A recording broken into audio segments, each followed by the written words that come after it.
All right, we are live. Good morning, good afternoon, good evening, everyone, wherever you're joining from in the world. Welcome to our B2B Growth Pulse, a unique event where we explore the intricate world of B2B growth. I'm Dan Balcauski, your host for today's experience, the founder of Product Tranquility, the host of the SaaS Scaling Secrets podcast. I'm thrilled you could join us for what promises to be an enlightening session. Before we dive in, I'd love to know where folks are tuning in from. Please go ahead and drop your location in the chat. Always love seeing a diverse range of places our audience come from. It's fascinating. I'm joining you today from hot and, well, mostly cloudy Austin, Texas. As you share your locations, I would love to start by introducing our esteemed panelists, some of the best minds in the world of B2B growth. Welcome, Hydrogen from the UK. Paris Childress is our first panelist.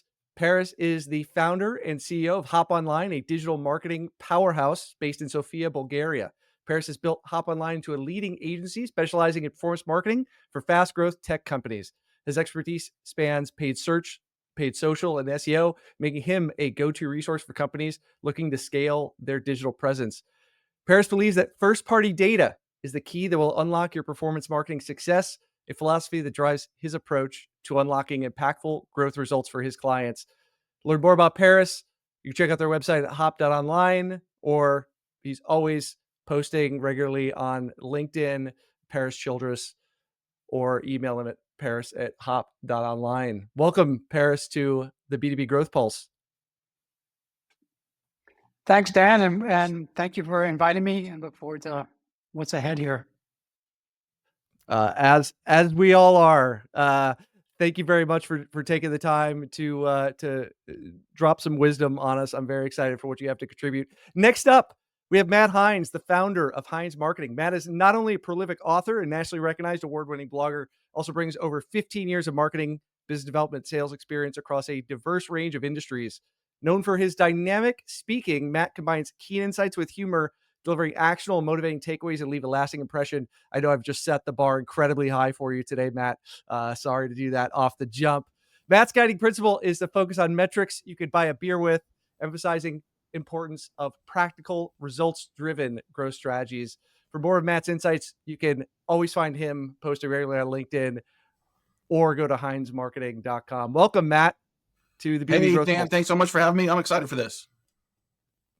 I am as well. Thank you so much for being here. Joining us next is Eli Rubel, the founder and CEO of Mattermade and No Boring Design. Eli has an impressive track record as a marketing advisor to industry giants like Dropbox, Loom, Product Board, and Calm, among others. Before founding Mattermade, Eli was the founding CEO of Glider.com, where he successfully led the company through its acquisition by FPX in 2014. Eli's approach is grounded in a simple but powerful belief: there aren't any silver bullets. Daily effort and rigor lead to results. Eli's always posting from his studio, which I have massive studio envy about. So catch all of his content on LinkedIn, or you could also find him at Twitter at Eli_Rubel. Welcome, Eli, to the B2B Growth Pulse. Hey, Dan, thanks for having me. Excited for this. Thank you so much for taking the time today. Last but certainly not least, we have Gil Alouche, CEO of Metadata. Gil's journey from software engineer to a data-driven growth marketer led him to found Metadata, a company revolutionizing demand gen for B2B enterprises. Under his leadership, Metadata has attracted a stellar clientele, including giants like Cisco, Salesforce, and Zoom, and has earned a spot on the Inc. 5000 list 4 times. Gil believes you have to experiment to find exponential growth, a philosophy driving his innovative marketing approach. Welcome, Gil. Thank you, Dan. Very happy to be here. Excited for this session. Thank you, everyone. Well, thank you to each of our panelists for joining us today. But hold on. This isn't your standard run-of-the-mill webinar. We're shaking things up with a game show twist. That's right. Our panelists are not just experts. Today, they're also our contestants. And guess what? You, our audience, play a crucial role too. Feel free to cheer for your favorite panelists in the comments. Get involved, ask questions. Who knows? If I see a question in the comments that's just too tantalizing, I might throw it in as a bonus challenge for our contestants. We'll start out with a quick icebreaker game. to kick things off, this game will determine who goes first in our main event. Here's how the game works. I will ask you a question. You will give me your answer. You can't give the same answer as another contestant.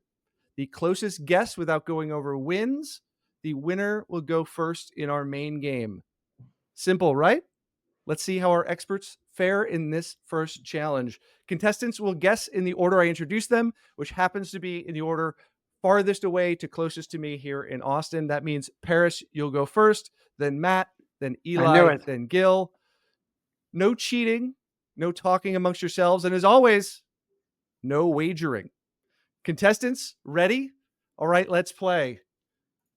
Hold on, there we go. All right, we're very excited. Question, and Paris, you will go first. According to Forrester's 2024 marketing survey, what percentage of B2B marketers say that buyers are taking longer to commit to purchase compared to a year ago? Remember, the closest guess without going over will get a pick category in our main event, and you can't give the same answer as another contestant. Paris, you're up first. All right, I'm going to say it's certainly the majority of marketers would say that it's taking longer this year.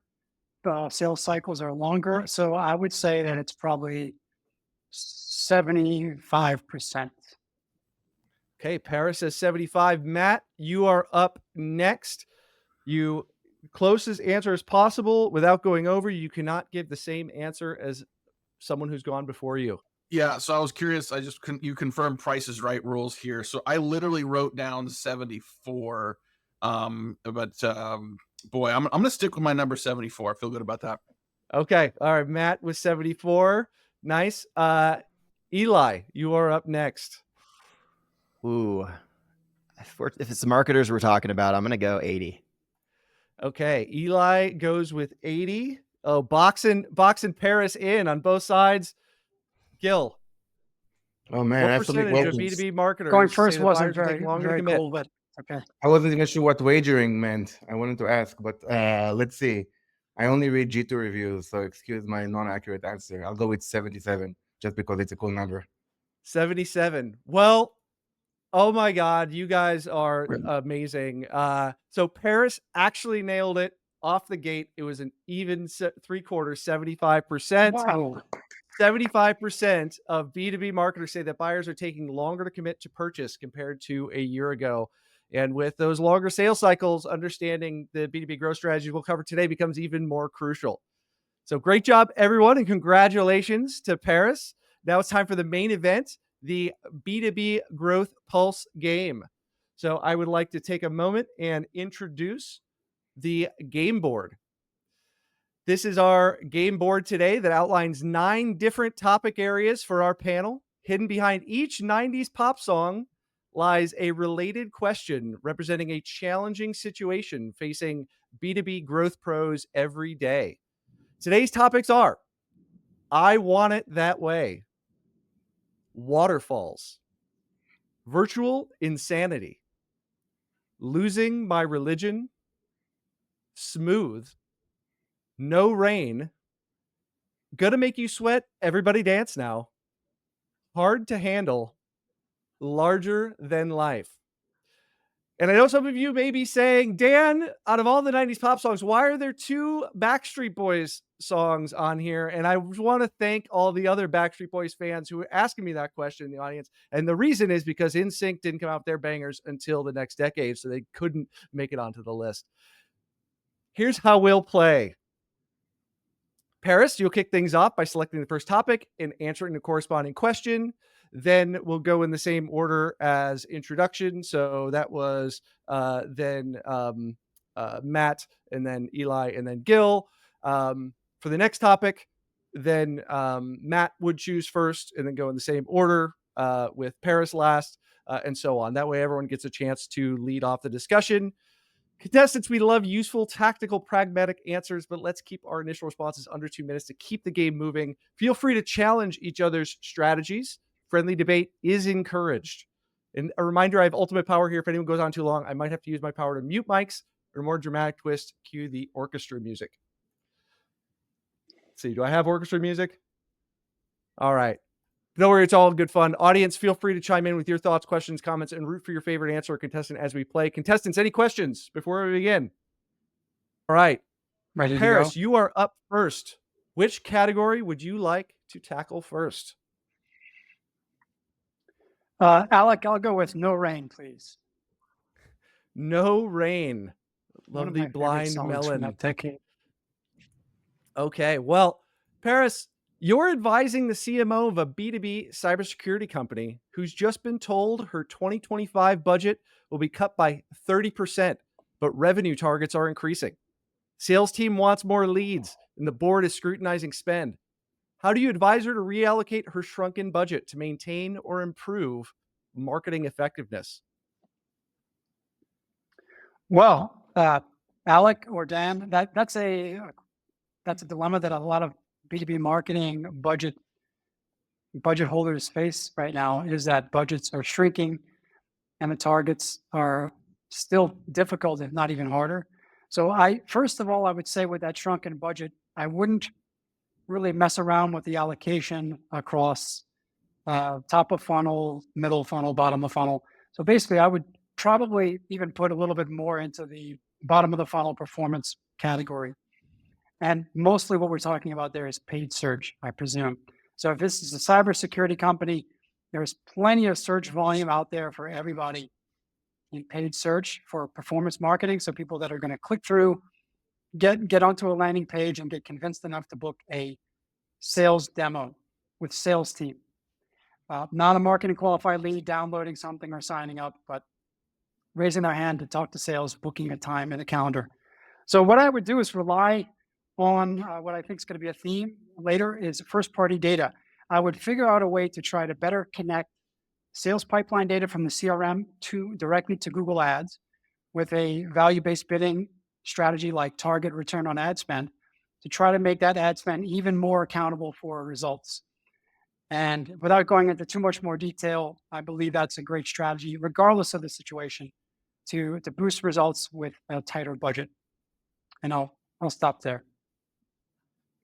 Great answer. So shifting the mix down into the performance marketing budget and some focus on return on ad spend metrics. Our next contestant to answer this topic will be Matt. Matt. So a lot of context we don't have here, but the two things I would do first, I would challenge the reduction, right? If you're going to reduce my budget by 30%, I can't produce the same kind of results. And what are we actually measuring here and what's important to the organization? So is it really the best business decision to reduce budget by this much if it puts our numbers at risk? So I just confirm that we still feel good about hitting the overall revenue numbers for the organization, combining marketing with sales and CS. Second, I would take a real hard look at how well we are managing customer-led growth. What are we doing to invest in our customer base to ensure that we're getting greater renewals as well as expansion of business, referrals, evangelism from those customers to other prospects in the pipeline?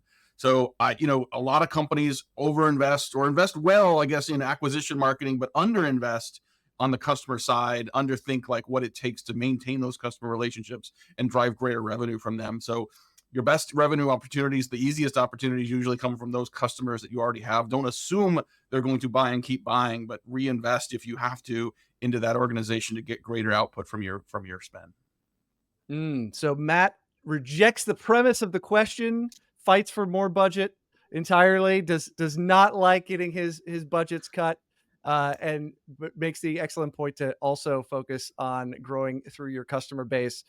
Eli, what is your take?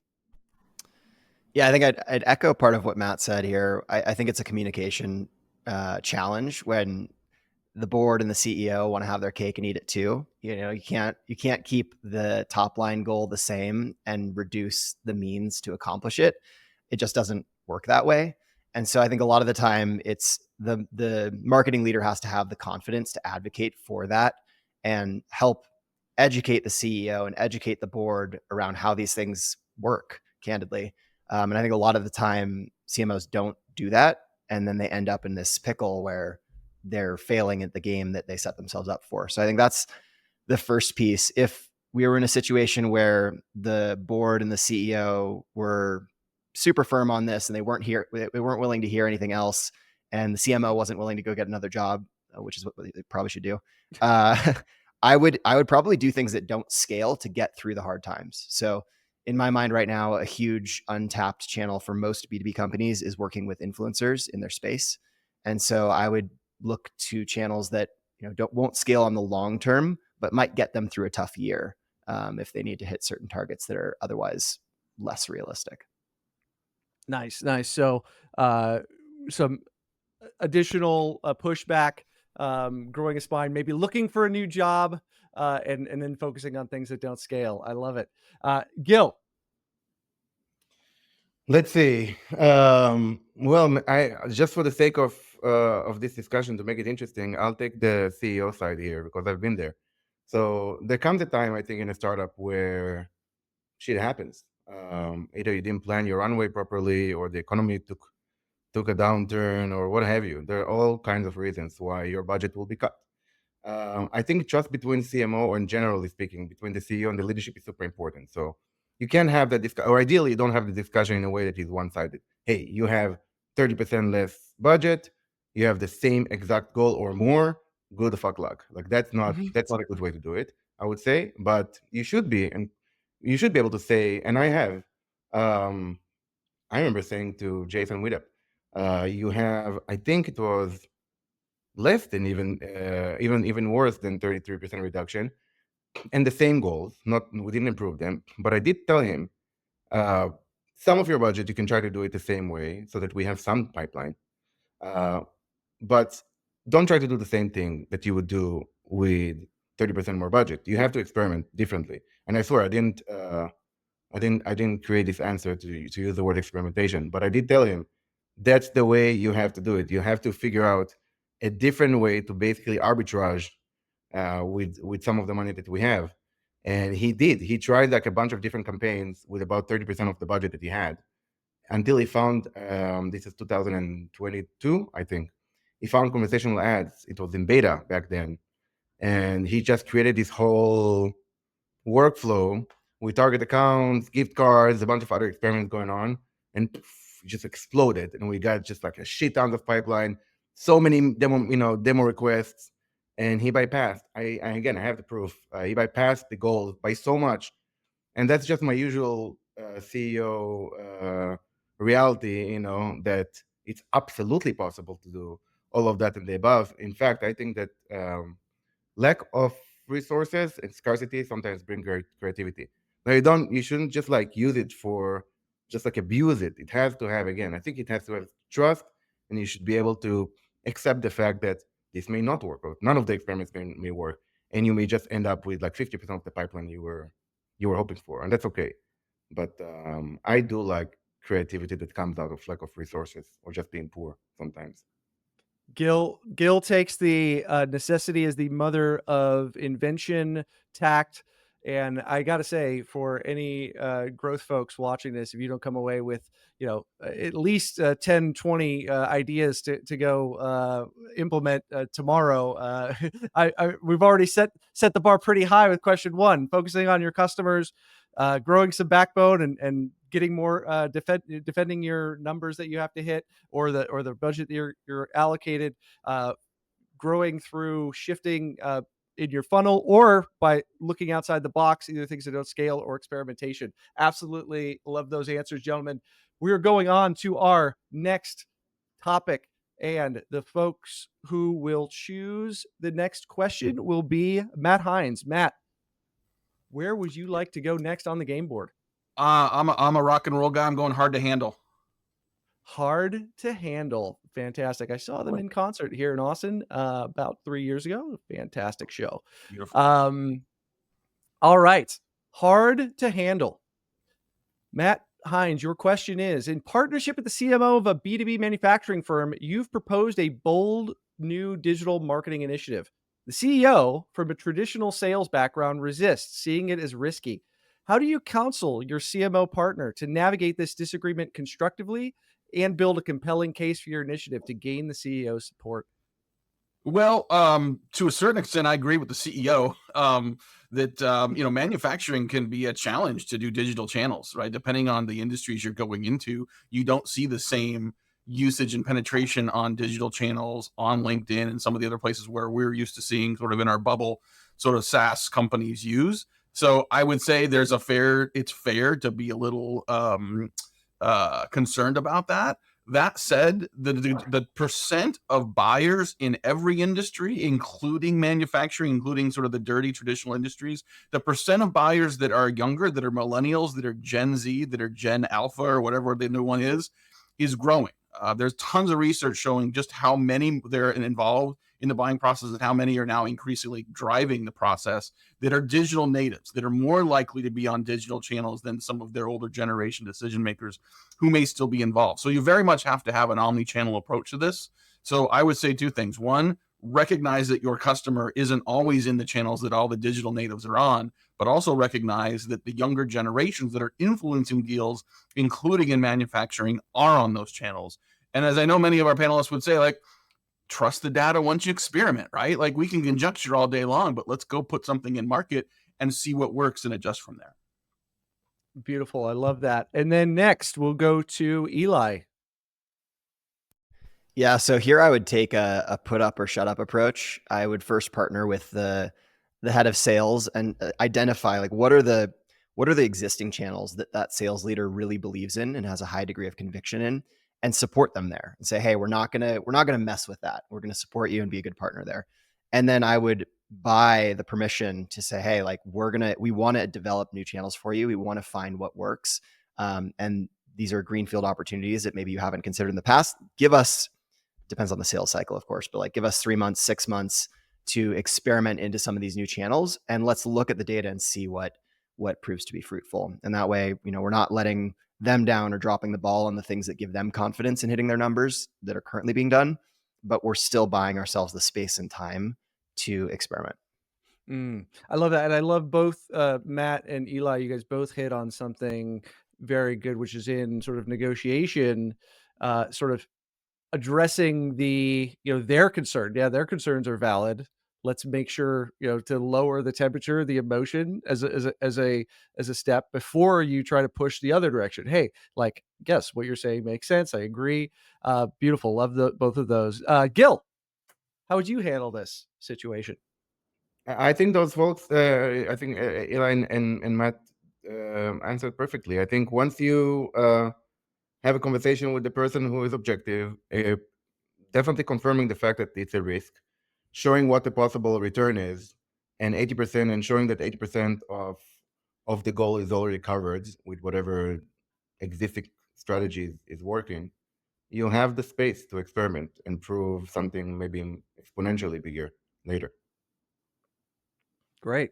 And Paris. Well, I'll just build on the great answers that came before me. I think it's very key. I think Eli mentioned to partner with sales, so that as a CMO, you're not really going it alone, but you have the support of the sales leader.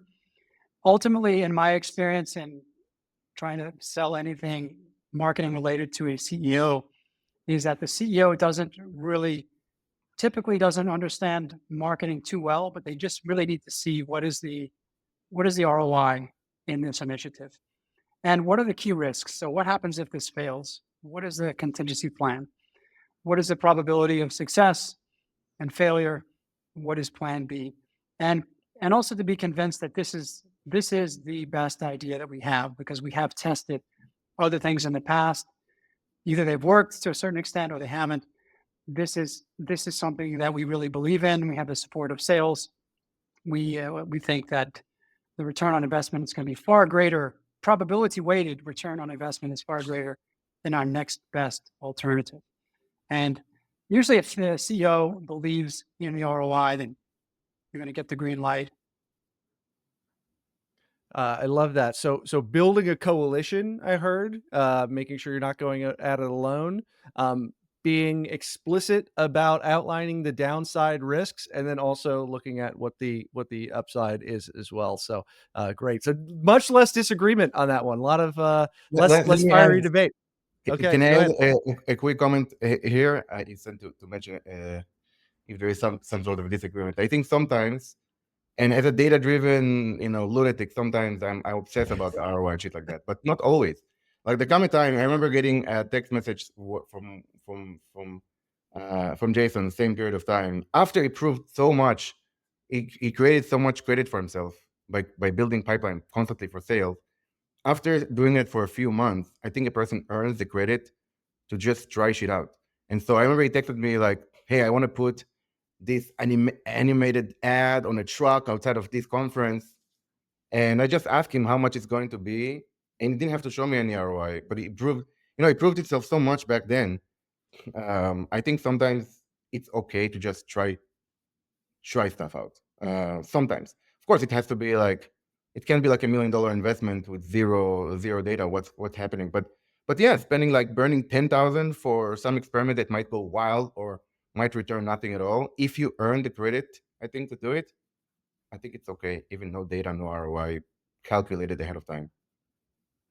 Love it. Love it. Well, I always encourage that fiery debate.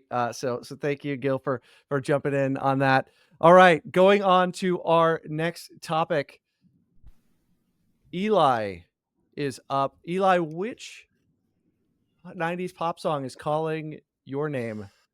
I'll go Larger Than Life for 400, please. Larger Than Life, another Backstreet Boys fan. We found him in our audience. You're the head of marketing at a B2B consulting firm with a successful founder-led thought leadership program. The board is skeptical that you're not spending time working inside the business and wants concrete evidence of the business impact of these activities. How do you suggest measuring the ROI of these founder influencing efforts on your overall growth goals? Oh, this one's super straightforward. First party data. So we would ask them when they submit forms to say where they heard about us. And I do this currently, like with my efforts on LinkedIn. On all of our form fills, it says, exactly where did you hear about us? Exactly what person did you hear about us from? And as I've invested further into building an audience on LinkedIn, organic social LinkedIn has popped up more and more. And a lot of the times people even specify like Eli's LinkedIn or Dave Gerhardt's LinkedIn or someone who's, collaborating with me. So yeah, I think you just have to ask all of the customers and make it a required ask. I think if someone isn't serious enough about getting a demo or taking a call with you to answer the question, where did they hear about you? Then you should screen them out in the first place. Like I don't believe in the whole reduce as much friction as possible in these forms if the information is actually very helpful.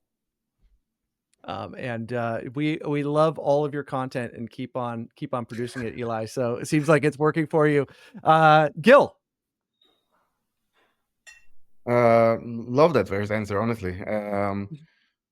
I think what we do here internally is Gong calls transcripts. So there we put the keywords, some of the keywords like if there are particular keywords that I use, like vanity metrics, things that I use in my posts or podcast, things like that.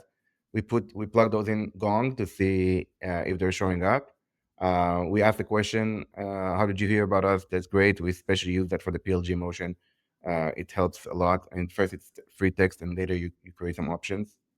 And I think the salespeople and the SDRs are also trained to just pop up that question. Hey, how did you hear about us? So that we have some feedback back from the field. That's it. Nice. Collecting first party data in multiple ways. Paris. All right. Well, the best answers I think are already out there, but I'll cut against the grain here a little bit. And I think that with a founder, you can play a little bit towards the ego into vanity metrics here. And it might not be a hard ROI measurement, but looking at things like post impressions and visits, profile visits to the LinkedIn profile. I'm assuming LinkedIn is the main channel here. That can give a huge boost in confidence to a founder to keep doing what they're doing in the interim period where you don't necessarily see those self-reported leads coming in, because I do think there's a gap in time, probably 6 months to a year or longer, where this starts to work. But in the meantime, how do you keep that founder or CEO in the game posting every day and committing to the content, committing to doing video content, especially. I think vanity metrics would bridge the gap to the real ROI. Profile views, impressions, maybe engagement, likes, comments. That's probably not what people want to hear, but I think that this does play to the ego, and a lot of times it keeps people going. Got it. So keeping people motivated to continue working in those early days where you might not be seeing the immediate traction. And then who's Matt? Yeah, I'll start with, I think the concept of founder brand makes me throw up a little bit in my mouth. I think there's some great authentic examples of that, and there's some that are not. I don't love that. And I also think some people are built to do it. Some people aren't, right? Some founders just aren't predisposed to want to do this. And I don't think it's necessary to force them to do it. There's likely someone in the organization, someone in the founding team that sort of likes doing that likes creating content, that likes engaging with other people. So, so I think that concept is interesting. But if the concept here is less about the founder-led thought leadership and more about just sort of an exec or sort of a company-led thought leadership, I think you have to track everything, right? Because I think it's a body of work that actually generates this. If we ask our customers, like, how did you hear about us? They're going to give you an answer. They could be wrong. The perception of where they came from may be more important than the actuality, but it's also a very simple answer that doesn't reflect the complexity of the channels that we're using, the channels we're publishing, where we're hearing from us, etc. So I think tracking all of that and then doing some regression analysis to see where you're getting the most impact, I think is really important. I think you can also look at anytime you're able to drive influence and content and eyeballs to your own content, there's a media replacement cost associated with that. To say, if we didn't have your brand, if we didn't have this content and the eyeballs coming to you, if we believe that is generating results, what would we have to spend to buy that traffic or buy that influence elsewhere? As you grow your influence, as you grow your audience, that becomes a very large exponential number. And as you start to see the body of work translating into pipeline, it starts to paint a really, really powerful picture of just how well that overall strategy works. Well, those are fantastic answers. I actually have a couple of follow-ups, one for you, Matt, and then one for you, Eli. So Matt, you came out the gate with a very strong emotional reaction to the founder branding. I guess where do you see that go off the rails? Like, who are the ones you want to just shake and be like, stop that, please, it's not helping you or your company? What made you have that reaction first? Yeah, look, we all live in glass houses, and I'm not going to throw stones at anybody. I think like the content I find most compelling is when it's about your audience, when it's about what the audience needs to hear, wants to hear. I think some founder brands seem to be more about the founder himself or herself, and it's kind of an ego play. And look, more power to them. I don't think that's a good look. That is not something I would ever want to be associated with. I figure if you're going to be out there, do events like this, write on LinkedIn, like do videos, like who is the audience you're trying to impact? Who are you trying to influence, and what content do you have for them? How do you create a brand that benefits your business, but is really all about giving and serving the audience that's in front of you? I think to me, that's the play I'd rather be associated with. Got it. Focusing on the customer and what's in it for them versus look at me and how awesome I am, which can make you throw up in your mouth a little bit. Got it. Eli, I do have a follow-up question for you. So kind of piggybacking on what Paris was saying, where, not all of us have the magic charisma that you may have and find our founder influencing as maybe takes longer to get off the ground and kind of show that, into direct, form leads. What would you say to those folks who are sort of early days and maybe don't have those sort of, hey, like, yeah, how'd you hear about us is coming through 30%. Folks saw my content on LinkedIn. So there's your proof. Shut up, board. Are there, like, how do you think about the ramp time, or like what you look at maybe before you really sort of found your cadence? Yeah. I think the first lesson here is that it's never too late. I remember in 2020 seeing some peers who were just starting with their founder brand, and now they're like 50,000 plus followers. And I never jumped on that bandwagon, or didn't jump on that bandwagon until earlier this year. And so I think it's never too late, first off. So folks shouldn't be discouraged by the timing. I think the second thing is to be a bit analytical about it.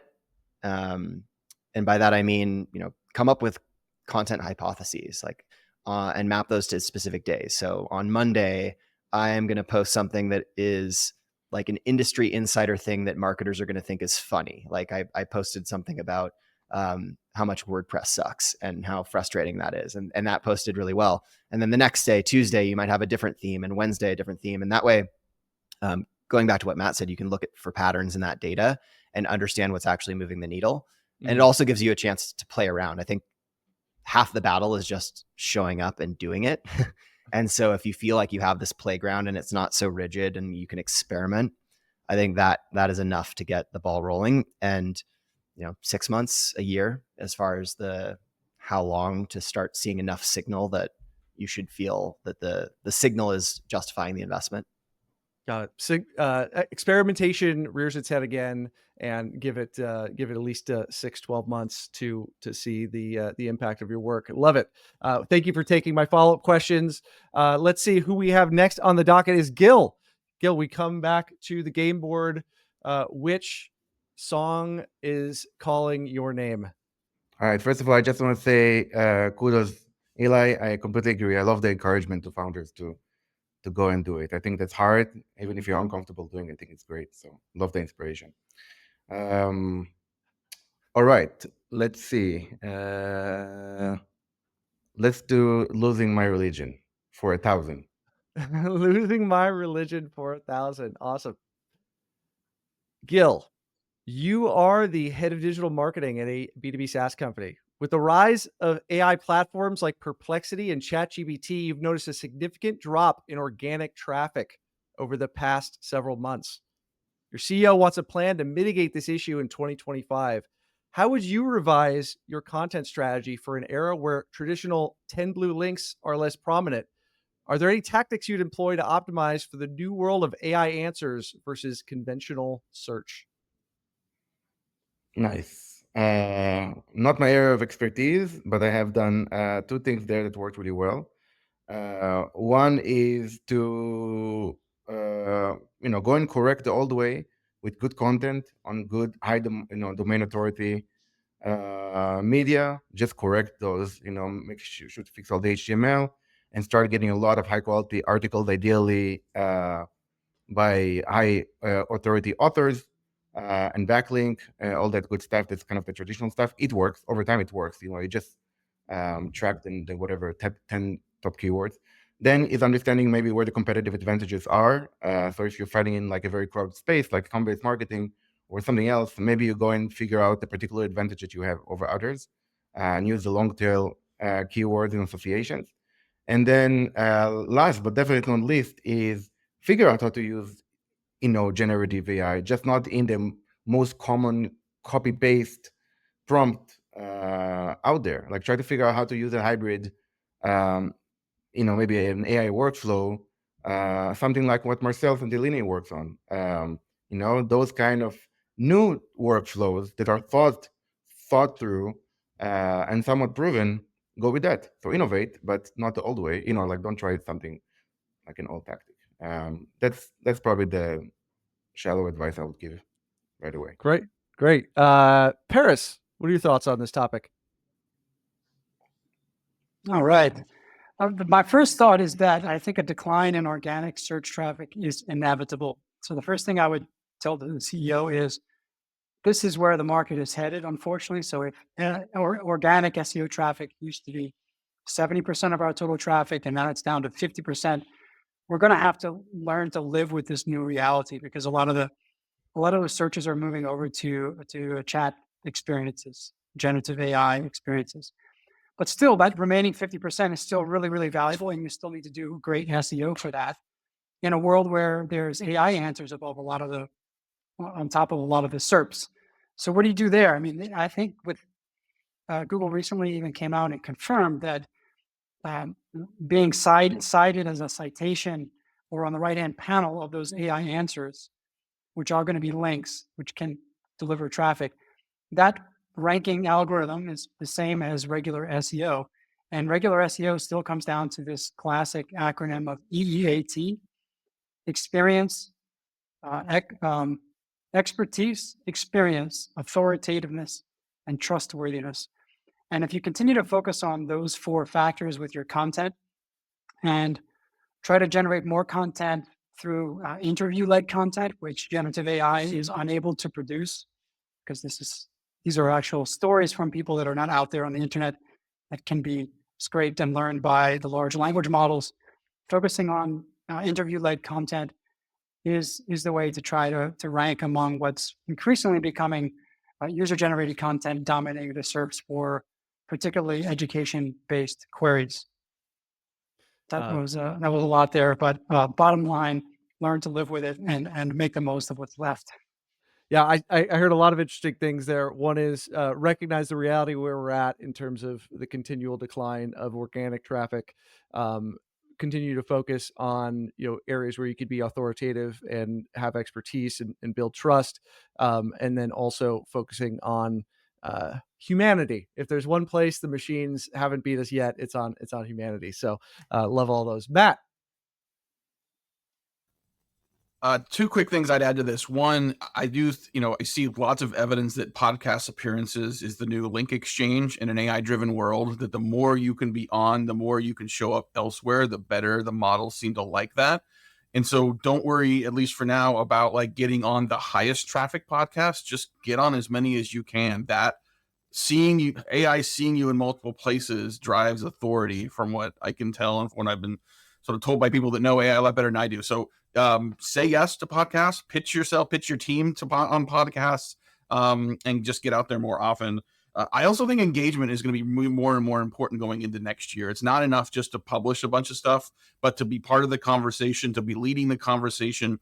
And engagement means both yours and theirs, getting more people engaged and commenting on your content, and then you making a habit of going out and engaging with other people's content as well, so that the AI sees you as a relevant, integrated part of the conversations around the keywords and topics that you care about the most. Love it. So much less focus on broadcast, more involved in conversation, and then also getting yourself on a bunch of podcasts. And Matt has an awesome podcast, Sales Pipeline Radio. Check it out. Subscribe to it if you haven't in your wherever podcasts are found. And Eli, what do you have to say about our new AI overlords? So, I mean, I would echo the sentiment that Paris and Gil shared around if they're seeing a 30% dip or whatever the dip was in organic search. To me, that's a very clear signal that their search strategy, their SEO strategy, was flawed to begin with. Like because these platforms are just going to hold them more accountable to all of those fundamentals in SEO. And so, in my mind, if there's a dip, it probably means that they were just creating fast, cheap content, and these new platforms are just not accepting that as solid enough to rank. Avoid the temptation for fast and cheap. It'll only get you so far, if anywhere. Awesome. Appreciate your thoughts on that, gentlemen. Our next contestant is Gil, who will pick we're back to Paris. For the next topic on our game board. So let me hide this. So I'm happy to help you if you forgot what we've covered already. The entire first row is open. The middle smooth is open, and on the bottom row, gonna make you sweat is open. This also may be the last topic, time permitting. Okay, then. Well, then I'll go for I Want It That Way for 1,200. Okay. Another Backstreet Boys fan. Love it. All right. The question for you, I Want It That Way. As VP of Marketing at a mid-sized B2B tech firm, your team generates high MQL volumes, but sales conversion rates remain low. In an upcoming exec meeting, you must defend marketing's performance while acknowledging that MQLs alone don't tell the whole story. How would you redefine success metrics for all involved to encourage better sales and marketing collaboration in 2025? All right. Well, you really teed that one up for me, Dan, because it it's right in my wheelhouse about first-party data. And we see this a ton with lots of clients, lots of MQL volume, but sales is saying the leads are low quality. We're not converting any. It's not translating into sales pipeline. So the answer there is to leverage first-party data.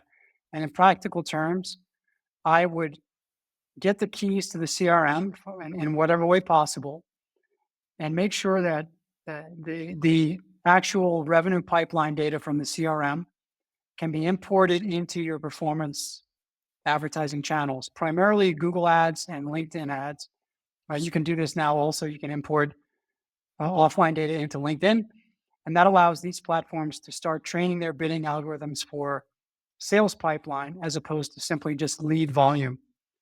Now, in the absence of the ability to connect first-party data through something like a CRM integration, the backup plan is to develop a more complex lead scoring methodology, which you can capture in zero-party data and third-party enriched data. So when somebody comes to your form where they would typically fill it out and become an MQL, try to get more data, try to understand what is the company, what is the size of the company, headcount, industry, location, or any other data points that correlate to high LTV for sales. And then you could start to make an argument that we are also trying to move more in the direction of lead quality over lead quantity. So first option, connect first-party data from the CRM and move towards value-based bidding, like target return on ad spend. And if that isn't available as an option, then focus intensively on lead scoring with the zero-party data and enriched data in the forms that you're using on the landing pages. Got it. So driving that instrumentation all the way through the sale into the CRM and or working on better lead scoring mechanisms. What do you have to say about this topic, Matt? Well, I think for too many companies, the MQL is a vanity metric that can be gamed in way too many ways, right? I mean, if you have a lot of MQLs and they're not converting, like that's not just a data problem, that's a strategy problem, that's a playbook problem, that's an approach problem. And so I think most companies need to just, I mean, the data can help, but I think the playbook needs to be addressed, right? And we think of this sometimes as the messy middle. You may have a great demand gen engine that's creating opportunities. You may have a great sales process that is able to sort of process opportunities and move those through the sales process. But what are you doing to convert interested prospects into committed prospects? And the playbook often either isn't effective or doesn't exist. So what happens is someone will download a white paper or attend an event like this, and 2 days later or an hour later, a sales rep's going to call and say, hey, can I get 30 minutes of your time to give you a demo? Like, that's not a good process. That's not a good playbook. So I think you have to have a lot better strategy and playbook and system for how you address the nature of the demand that you're capturing or addressing or identifying, and how you work that demand through a conversation, digitally, asynchronous, with the sales rep, it doesn't matter, to get a commitment to change so that that is a truly qualified prospect, an opportunity that can close in a period of time. So I think doing that requires also having a team approach to this. This isn't marketing did their job and sales didn't, and so, you know, marketing is good and sales is bad. No, if marketing did their job and it didn't convert, that's a failure for everybody.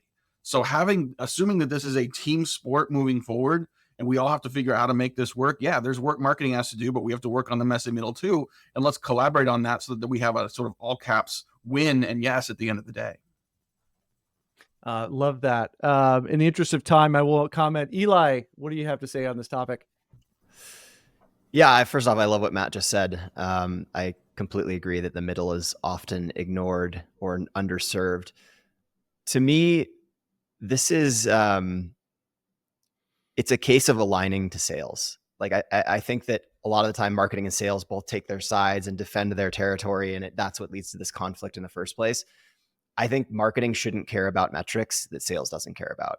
At the end of the day, also, I think that people's comp drives people's behavior. And so I would, as the marketing leader, I would want my comp to be tied to closed won business. I would want my comp to be tied to, demos, quality demos given, whatever acronym we want to use for that word. So that way there's just complete alignment, both in activity as well as compensation, and the sales leader has confidence that, hey, this marketer is clearly on my team because they're compensated in a very similar way to how I'm compensated. Agreed entirely. Gil, you may be muted. Oh, sorry about that. I wanted to say beautiful answers. Exactly that. Aligning where Eli say marketing leader shouldn't care about metrics that the sales leader doesn't care about. That's exactly right. That's super important. What do you talk about in board meetings? Customer acquisition cost, pipeline, revenue. Those are the metrics to set up. And I think one thing that worked for me, I remember when I was a VP of marketing at Qwall, there was the sales leader, Jeff Lunsford. And there was that day that we went out, I remember, and got a burger and probably many beers in Vegas, got shit-faced a little bit, and started working properly from that moment on, because we talked about all the things that we did in silo and how we were both worried about our own assets, separately. And that changed. And then next week we sat together, chair by chair, and I showed him and confirmed with him the ICP, and he sent me back audiences that he had downloaded from whatever tools they were using. And that's true perfect work. Like the feedback cycle is right there. Cycle and trust, you can move really, really, really fast.